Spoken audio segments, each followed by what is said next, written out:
Hi guys, once again I am coming in front of you.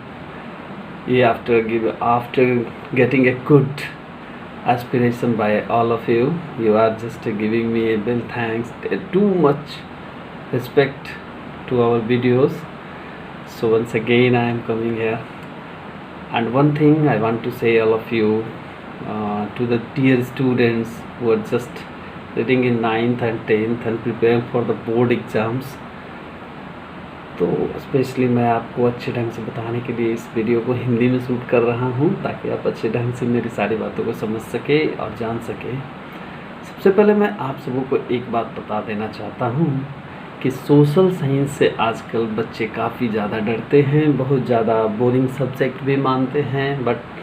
लेकिन मैं अपने side से बता रहा हूँ कि इससे अच्छा और कोई सब्जेक्ट मेरे माइंड में नहीं आता। हो सकता है आप बहुत बेटर हों बहुत सारे सब्जेक्ट्स में, बट इसमें आप बेटर नहीं हैं। इसका एक रीज़न ये भी है कि आपका इंटरेस्ट भी इसमें कम है, इसलिए।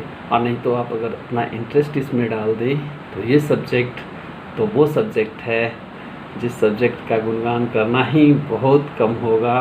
देश को चलाने वाला इस सब्जेक्ट को पढ़ने के बाद बनते हैं, तो ये सब्जेक्ट की कोई छोटी सी दूरी नहीं है और कोई छोटी सी क्षेत्र नहीं है, बहुत बड़े क्षेत्र की बात है। चलिए अब बात करते हैं हम लोग कि आखिर हम क्यों डरते हैं सोशल साइंस के सब्जेक्ट से और क्यों इंटरेस्ट नहीं आता है इसमें। देखिए, कहा जाता है कि सबसे पहले हम लोगों की उत्पत्ति ही हमारे पूर्वजों के ही इतिहास से हुई है, तो हमें भी अपने पूर्वजों के इतिहासों को जानना चाहिए और कम से कम हम क्या थे इसकी जानकारी तो हर एक स्टूडेंट्स को होनी ही चाहिए। और हमारे आसपास में कौन सी घटना पहले घटी और उस घटना का हमारे आने वाले भविष्य पे क्या असर पड़ा, उसके किन सारे कारणों के कारण हम सबों का जीवन थोड़ा जो है प्रभावित हुआ, और वो कौन कौन सी चीज़ें हैं वो पहले की हुई, वो कौन कौन सी घटनाएं हैं जो आज भी हमारे जीवन में एक प्रश्न चिन्ह लेकर आई है, प्रश्न काल लेके आई है, जिसके लिए आज हम भी चिंतित हैं। उन सारे चीज़ों के बारे में जानने के लिए आपको अपने सोशल साइंस का अध्ययन काफ़ी अच्छे ढंग से करना चाहिए। देखिए, सबसे पहले मैं एक बात बताना चाहूँगा कि इतिहास का अध्ययन ही हम क्यों करते हैं। इतिहास का अध्ययन हम इसलिए करते हैं क्योंकि वो बीती बातों का अध्ययन होता है। द स्टोरी ऑफ पास्ट, हमारे पूर्वजों ने वो कौन कौन सी चीज़ें की, वो या पहले के राजाओं ने, महाराजाओं ने, या बहुत बड़े बड़े शासकों ने वो कौन कौन सी गलतियां की, जिसकी गलतियों के कारण उन्हें आने वाले भविष्य में काफ़ी संकटों का सामना करना पड़ा। ऐसे तो इस सब्जेक्ट से कुछ भी प्राप्त होने वाला नहीं होता है, मगर इतना ज़रूर इससे जो आती है सबसे बड़ी चीज़ वो है आपकी परिपक्वता, वो आनी ज़रूरी होती है। आप आभास कर लेते हैं अपने भविष्य के संकटों का, और आप आभास कर लेते हैं अपने दैनिक क्रियाकलापों में आने वाली परेशानियों को, तो हमें लगता है इससे अच्छा तो और कोई सब्जेक्ट नहीं होना चाहिए, क्योंकि जो हमें आगे आने वाली कठिनाइयों का सामना करने की शक्ति दे और उसका ज्ञान पहले ही करा दे, और उससे बचने के सारे उपाय, जब सारे समझदारी भरे पूर्ण कार्य हमारे होने लगे हमसे, तो हमें समझ लेना चाहिए कि हम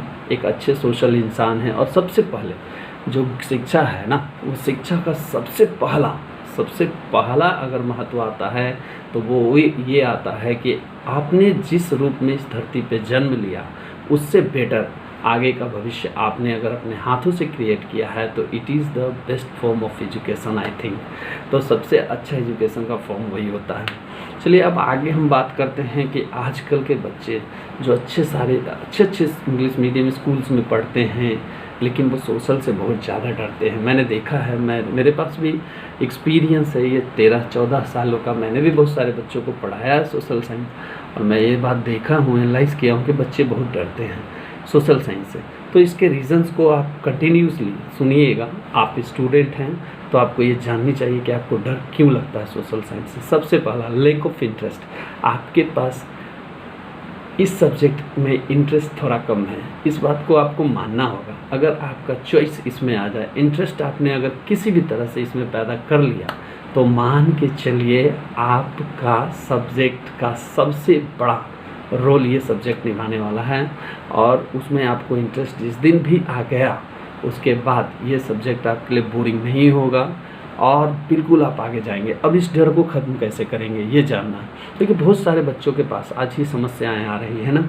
वो सोचते हैं टेक्स्ट बुक आपकी जो पाठ्य पुस्तक आपके जो क्लासरूम्स में चलते हैं, टेचर्स पढ़ाते हैं, आप सब कुछ उसी को मान लेते हैं, जो कि बिल्कुल सत्य नहीं है। आपके टेक्स्ट बुक से पढ़ा हुआ कोई भी प्रश्न आपके एग्ज़ाम्स में आ जाए ये बहुत ज़रूरी नहीं, ये कोई ज़रूरी नहीं होता है। आएगा सब उसी से जो आप पढ़ रहे हैं, जो आपके कंटेंट्स हैं लेसन्स के, उसी से आएगा। बट यहाँ पे कुछ क्वेश्चंस चेंज होंगे, कुछ ऐसे होंगे, कुछ वैसे होंगे। यहाँ पे आपको अपना थिंकिंग स्टाइल बढ़ाना होगा, क्योंकि प्रश्न भी आएंगे जो आपको स्किल बेस्ड आएंगे, थिंकिंग बेस्ड आएंगे। ये जो लोअर कैटेगरीज के जो प्रश्न होते हैं, जिसे हम लोग इंफॉर्मेशन बेस्ड क्वेश्चन कहते हैं, जैसे उसमें पूछा जाएगा आपसे कि बताइए ये कब हुआ, वो कब हुआ, इसके नाम क्या थे, उनके नाम क्या थे। ये सब बहुत सिंपल क्वेश्चंस होते हैं, और इन क्वेश्चंस का जो होता है वो एक रटने वाला स्टूडेंट इसमें अच्छा खासा कर तो लेता है, मगर जब स्किल बेस्ड क्वेश्चन डाले जाते हैं, जब आपको मतलब कुछ बुद्धि सूचक प्रश्न डाले जाते हैं, तो आप नर्वस हो जाते हैं और आपका सेंस काम नहीं करता है। क्यों?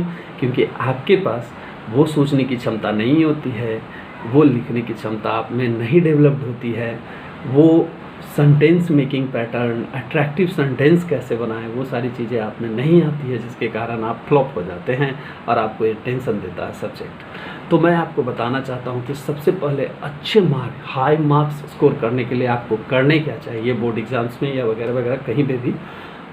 तो एक अच्छा स्पीकर बनना चाहिए आपको, एक अच्छा लर्नर बनना चाहिए आपको।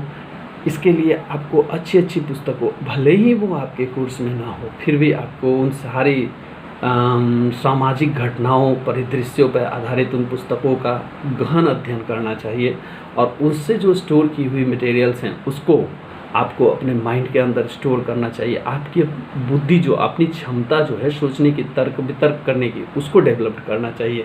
और ये जब आप कर लेंगे तो social science is a easy subject, you can play with it, and आप जो है इससे बहुत अच्छे ढंग से किसी को अपनी ओर अट्रैक्ट कर सकते हैं।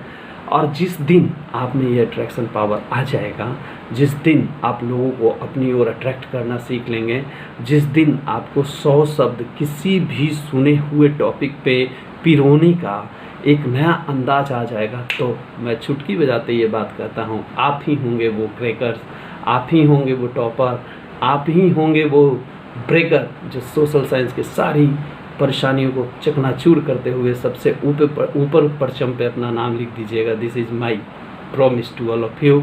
और इसके लिए आपको खूब सारे वर्ड्स, खूब सारे अच्छे अच्छे वर्ड्स, जो काफ़ी ही मतलब क्या उसको कहते हैं, जो ज़्यादा प्रभावशाली वर्ड्स हैं, ऐसे वर्ड्स का चुनाव करना चाहिए और उसको अपनी बोलचाल की भाषा में, अपने दैनिक क्रियाकलापों में यूज करना चाहिए।